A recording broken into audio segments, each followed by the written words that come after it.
Hello, everybody. See if I can figure out a New Zealand accent. All right.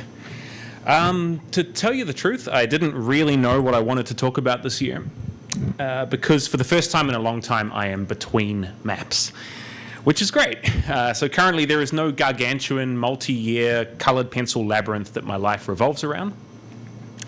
Nor do I have the pressure of wondering how I will turn it all into a business, because I've been doing it for long enough now that everything's flowing pretty well. So basically, the path is wide open, and I'm searching for new map inspiration. I was going to spend this whole talk on the launch of Wild World at the end of last year, an intense period in my life, a period in which I learned a lot. And we will talk about it today, but then 2 months ago, I went to Kenya. So now all I want to do is talk about elephants and buffalo and the feeling of the night coming in on the savannah. So let's meet somewhere in the middle, because that is related. I mean, it's all related. It's travel and adventure has always supercharged my love of maps. I know I'm not alone there. We all have our different ways of experiencing a place, but it is that fascination with place that fuels so much inspired map making. There is no substitute for experiencing it yourself. So, by the way, can you hear me from here, or do I need to keep leaning in like this? Okay, cool. Completing Wild World, it left quite a void, and I've been unwilling to start anything big because I don't want to get drawn into another behemoth. I have a record now of doing this, thinking I'm starting something reasonable and then ending up in an odyssey. So for much of the year, I've been pondering the very source of creative inspiration, the need for your own life journey to generate that inspiration and the demands of a business. So today I will tell you about the launch of Wild World. I will tell you about the press it received and its aftermath. I'll discuss getting past creative block. And I'll talk to you about the adventures I've been immersed in since leaving home over 2 months ago and the artwork that is generating. So I guess fundamentally I will talk about creativity. Now, a recap. Last year in Pittsburgh, I finished drawing a map I'd dreamed of since childhood, a vast physical world map of nature with 1,642 wild animals roaming it. It took 3 years to draw. It's coloured pencil and pen. I loved every moment. That map is called Wild World. I won't go into detail about it today. I discussed all that in last year's NACIS, but upon arriving in Pittsburgh, I had just finished fulfilling the first lots of print orders. It was a great initial result, and I showed up here, well, there, totally exhausted, pretty burned out, but I got them all shipped. And it turns out that was just a dress rehearsal for what was to come. So after NACIS Pittsburgh, I was kind of laser focused on getting the map some media coverage. My hope was that with an unusual handcrafted project, themes of conservation and connection with nature, it would garner some interest. Now, I've had a fair bit of experience with the media before and earned some good coverage. Always done things very DIY, no PR agency or anything. So I wrote up a press release, kept it close, and got some conversations moving. I was confident I'd get a result, but I don't think anything could have prepared me for what happened, because on the 10th of December last year, this story ran in the New York Times. And it was a wonderful piece by a Times reporter based in Australia named Natasha Frost. She's a fantastic writer. She showed so much curiosity and interest in map making and put together a lovely story. So, it explored Wild World. It covered its basics from the animal criteria to the natural Earth projection, to the book that I logged my hours in. It also covered parts of my biography, and I was really happy to read that, because you never know what a reporter is going to write. So it's great when you're happy with the result. Now, I won't go into detail about how this happened. There were years of networking and sort of experience that was involved, but I'll be happy to talk with anyone afterwards if this is an area of interest for you. The main thing I just want to say is that if your map is newsworthy, there are journalists out there who would like to talk about it.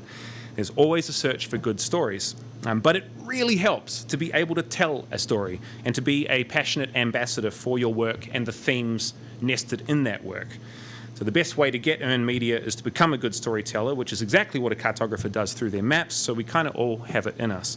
Anyway, this piece was featured there for a few days, 2 weeks before Christmas, and I was obviously ecstatic about it, but there was no time to celebrate because from the moment that went live, the most stressful period of my life began.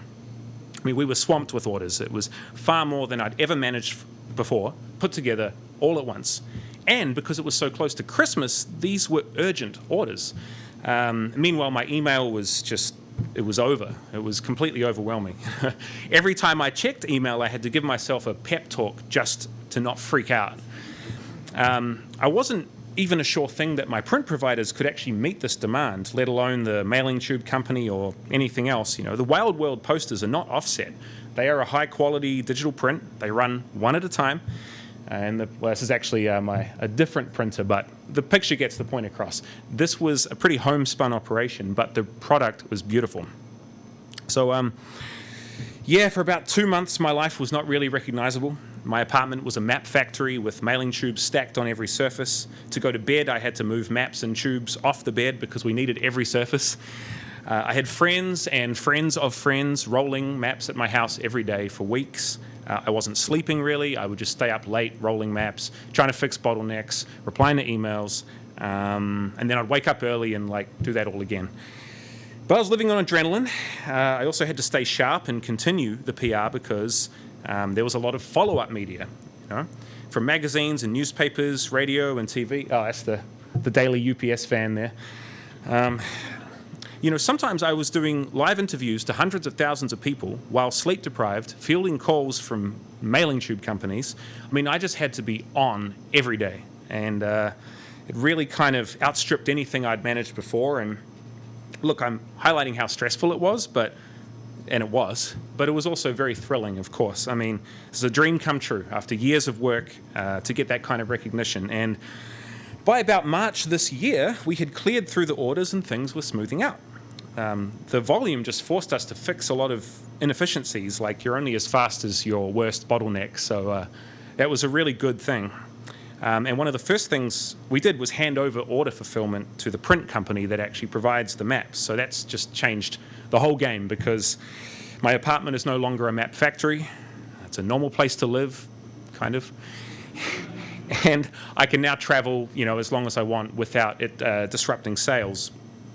But I emerged exhausted, burned out, and I just wanted to run away to the mountains, honestly. And instead, I've spent much of this year busy with the demands of a growing business.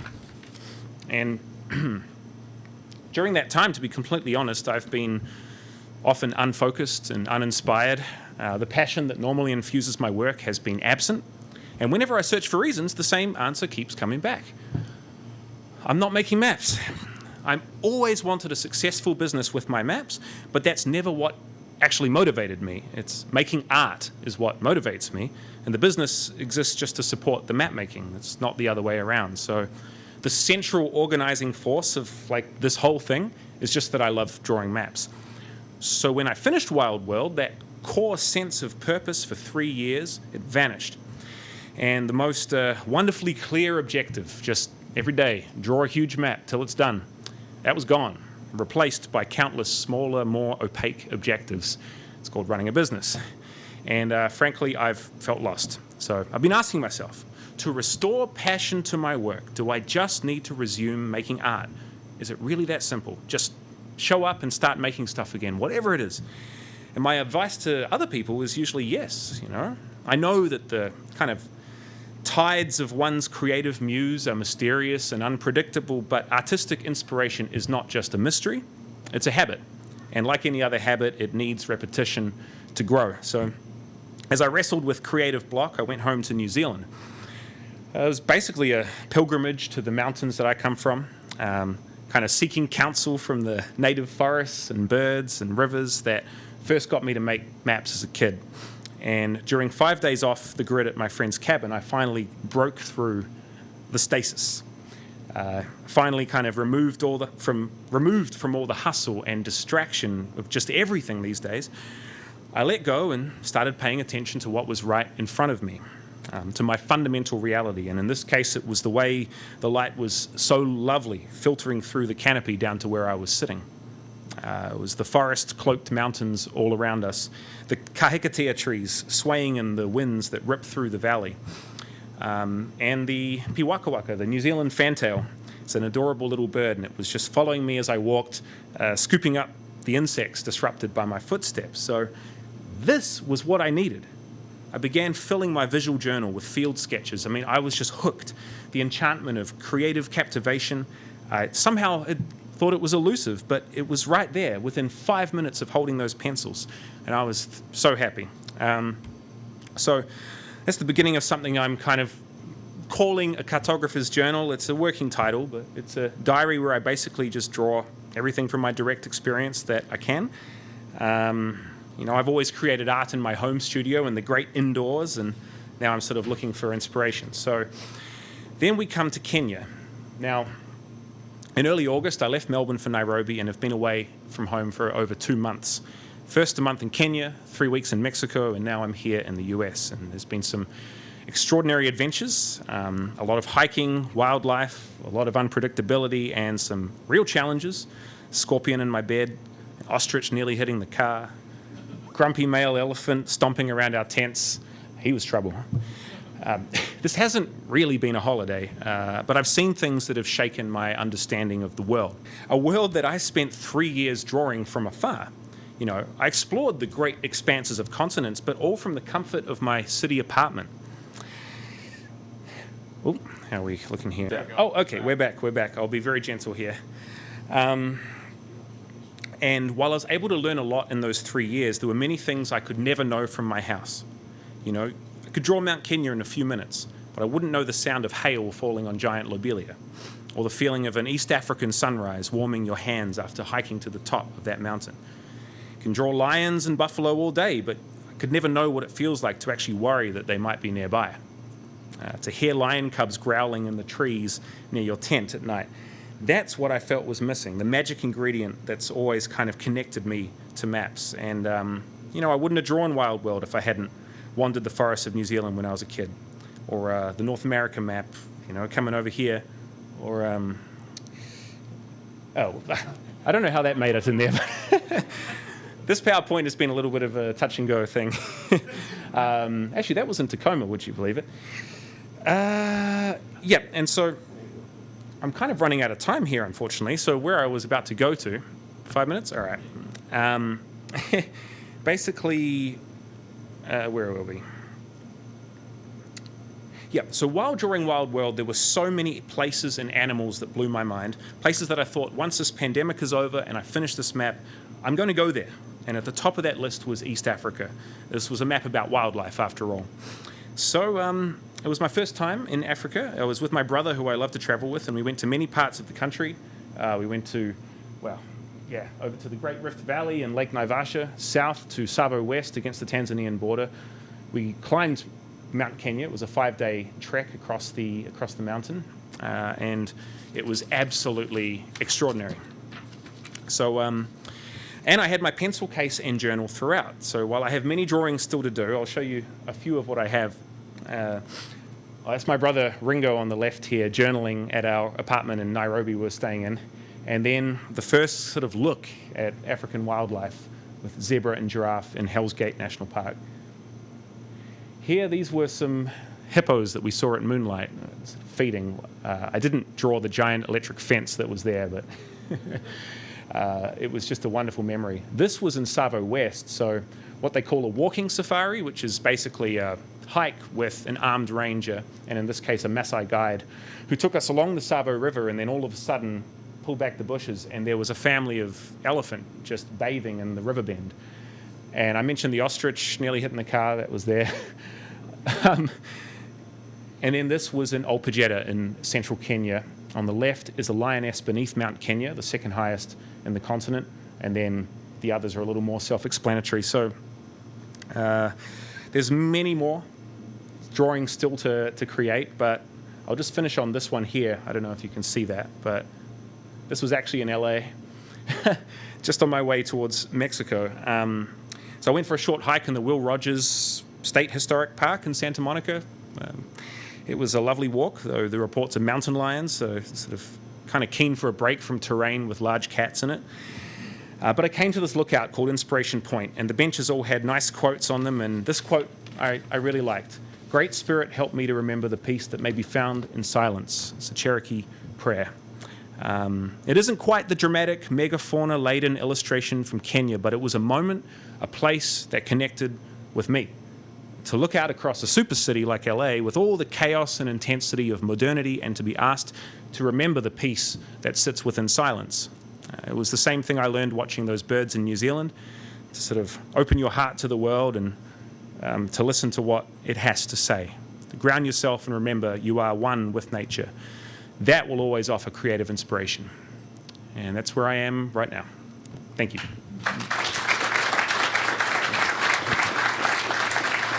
We've got time for some questions. Anybody got a question? All the way in the back.